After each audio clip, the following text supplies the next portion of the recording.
Kufuna omvera kule adziwe kuli ndi kundadi. Ine dzina langa ndine Alex Mandala, mwana wa Mandala, bado mwana wa namba 5 kutoka ku Tambani Mwanza, tikazikika Lantaya koma pano okazikika mpomezeka kudedza kutende kwa lobi kumunda kumene asikuka bazolima. Tawia mafuta wanga yenawa amadiseka mpingo utamba kuti bwanji opanga terasa kuti bwanji ateraso onse nanga sangare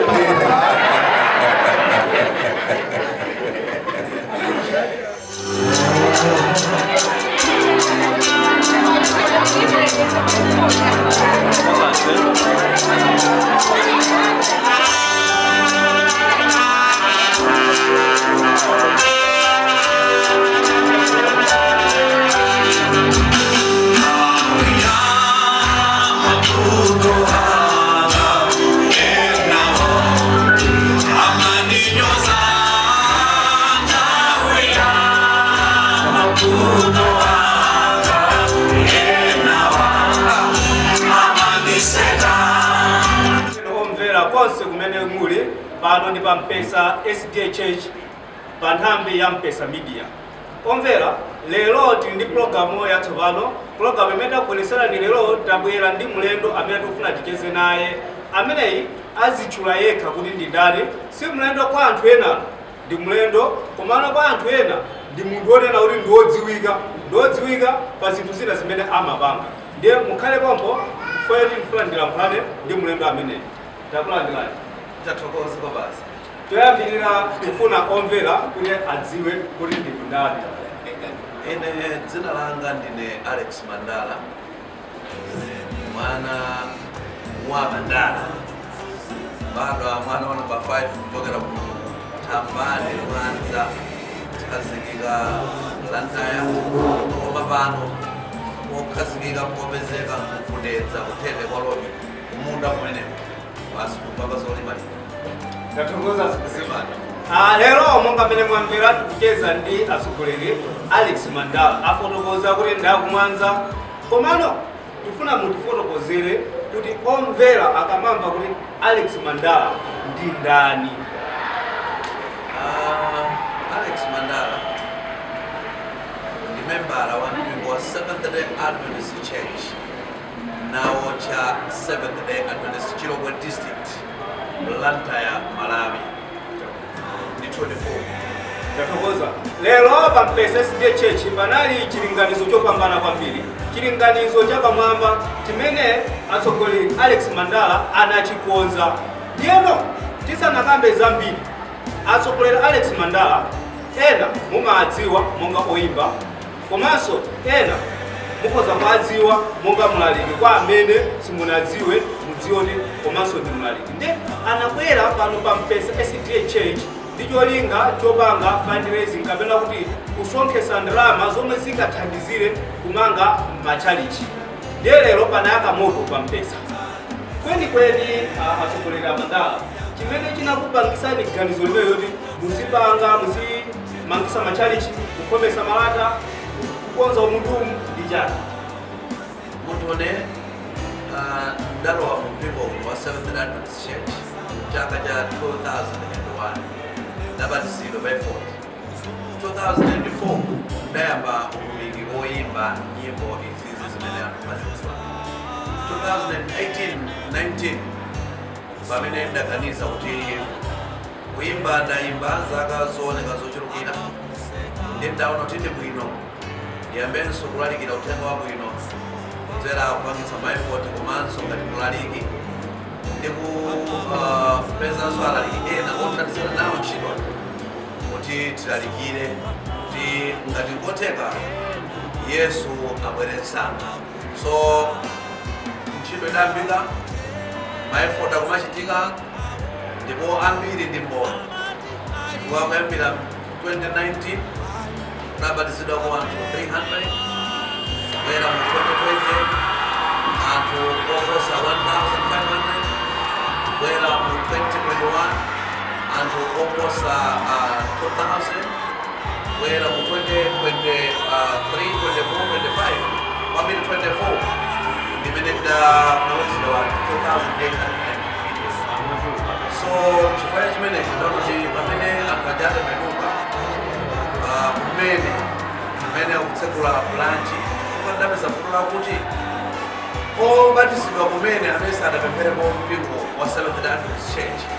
akakasakanizikana ndi anthu amene chikhulupiriro chawo chachikulu kale ambiri amabwerera. So ndakuona kuti ndi bwino kuti anthu asabwerere uyo tipange bwanji pamene kuti dera lina tikalalikira akatembenuka ochulukira titsekuleko nthambi. Tikatsekula nthambi adzipemphera okhaokhawo anyowaniwa. Mipingo yayikulu yozungulira dera limenelo kumene kuli mpingo wanyowaniko ndi la Sabata mudzipita aphunzitsi alaliki komanso oyimba kuti adzikaphunzitsa anthuwa kufikizana atakula atakuyima mu uzimu nawonso atazindikira kuti tiwene tipange ziti komanso ataphunzira zopanga mu mpingo omwe. Chifukwa Baibulo Mateyu 28 verse 18 and 19 Yesu adanena kuti pitani ali kuthenga wabwino ndipo mwakatero okhulupirirawo abatizeni kudzina la Atate la Mwana ndi la Mzimu Woyera. Ndi atatha kubatizidwa Baibulo mwali kuti anthu oti nopa ntchito yowaphunzitsa tsopano. Ndi sitingaphunzitse tisadalalikire, sitingaphunzitse asadabatizidwe. Ayitoti tikalalikire akabwera mu mpingo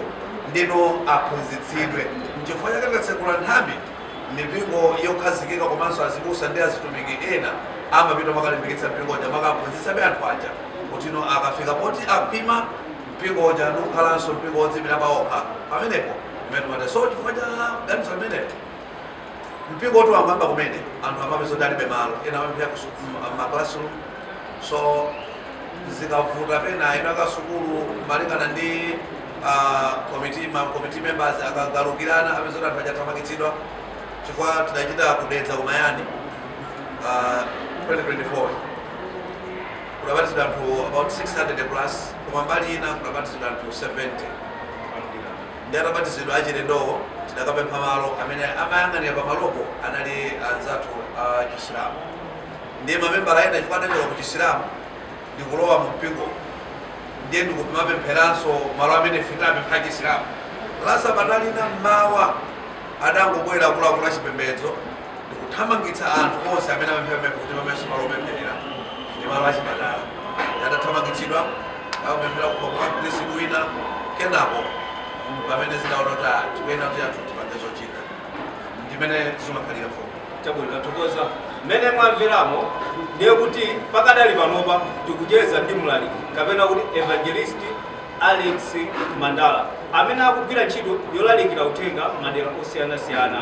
Ati akakalalikira kumeneko paona kuti anthu atembenuka ndeno akabatizidwa akumamangira chalichi kwathandiza kuti akhale ndi malo opembedzeramo. Tikudziwa nena kuti mavuto amenewa mwina ali malo osiyanasiyana amene akuchitika komano mkulu akuona kuti ndi chinthu chabwino kuti ausana angolalikira koko koma athandizira akhale ndi malo opembedzeramo. Kugwira ntchito yolalikira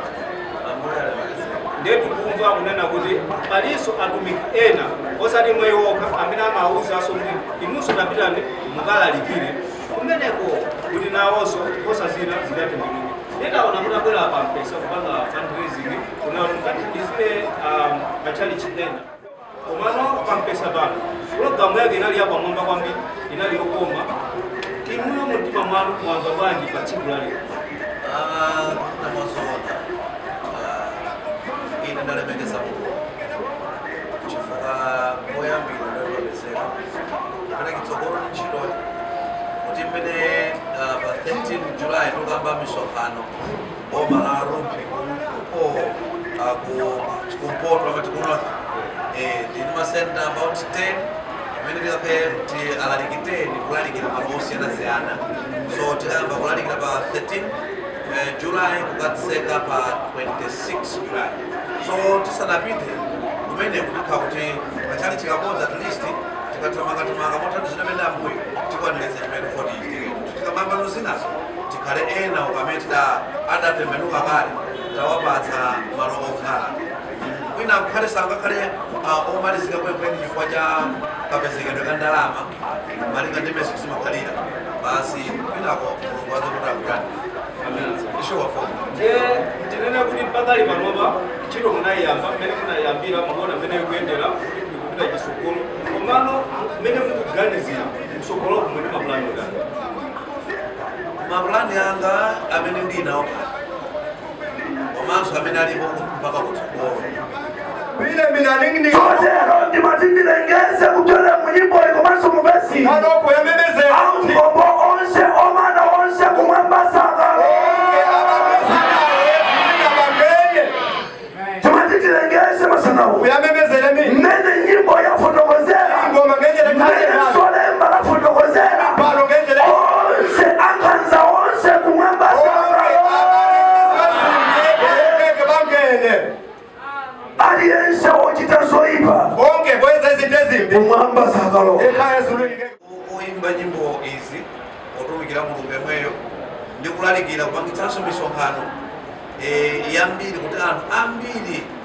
amudziwe mulungu ngati satembenuka adzikhala kuti ndiwo koma osatifa sidalalikira so ntchito imene ndi imene idayambika ndipo ilipo mpaka kutsogolo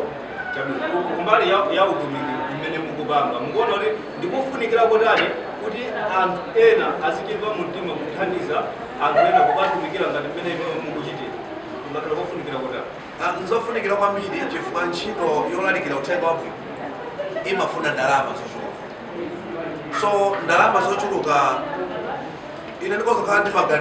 ndi maganizo oti ndichite koma ndalama zopalibe so kwamene ali ndikuthekera kuti ntchito yonso nawo ine mmutu mwawo kuti akhoza kuchita chifukwa anthu ofenda osiyanasiyana ena akhoza kutithandiza mukupereka ndiye kuti iwowa aja ndife tikhaoti talalikira ife tilalikira ndi mawu iwowa alalikira ndi chuma chawo akalalikira ndi chuma chawo ife ndikupita kugwira ntchito tonse ife pamodzi ndi iwowa tikhala kuti tagwira ntchito ya mulungu monga malemba kuti Mose mmene ankaka anaisraeli amamenya nkhondo padali Mose, Aroni komanso Huri anthu atatuwa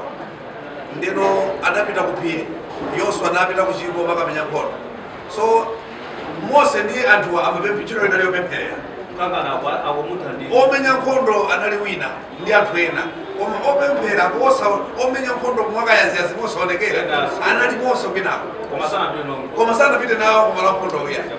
komano nkhondo imachita chifukwa matino Mose akamweza ndodo ja mwamba ana Israeli amapambana koma Mose sura nena kumene kunali Yoswa kusonyeza onena kuti ntchito ya olalikira ntchito ya amene akuthandiza ndalama onse kugwira ntchito imodzi olalikira mulungu basi so kufunikira anthu othandiza utumikiwu kupamulolo ndithu kuti chinthucho chipite patsogolo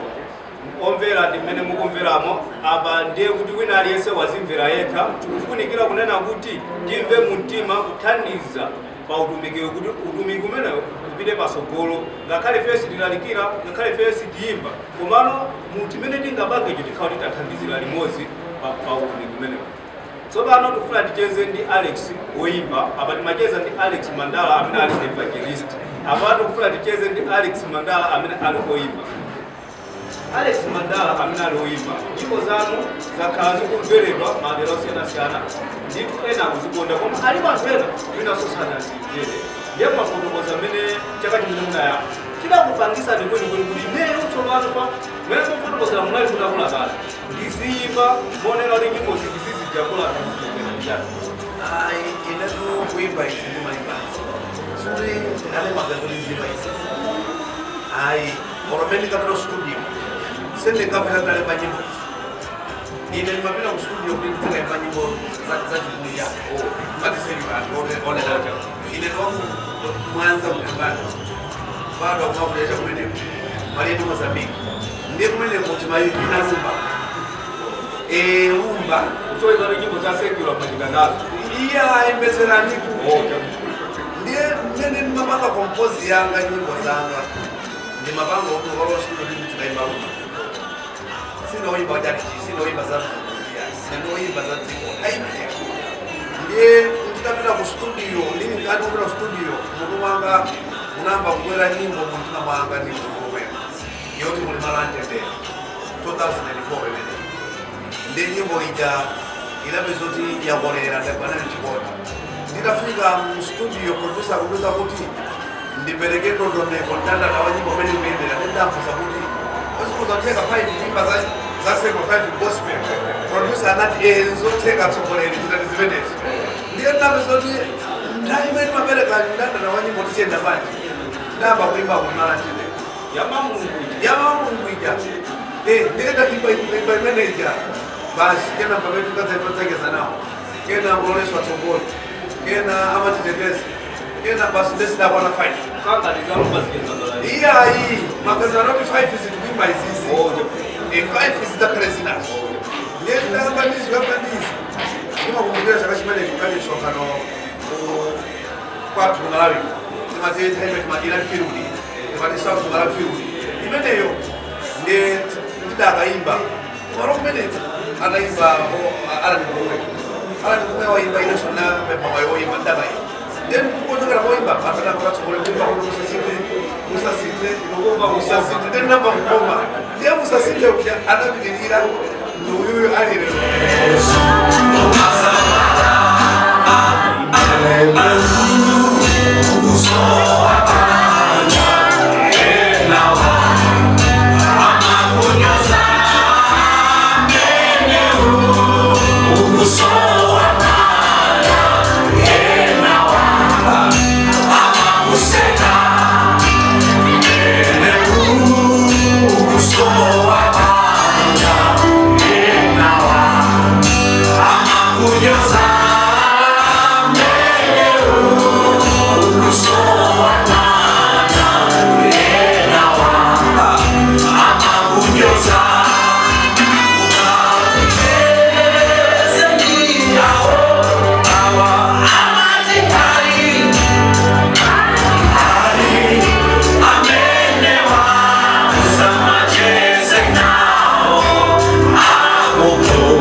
mene mukumvera akuti apa kwayamba kwanaidikanizo loimba nyimbo za lumba nyimbo za chikunja kana za secular komana anaimba nyimbo zao zili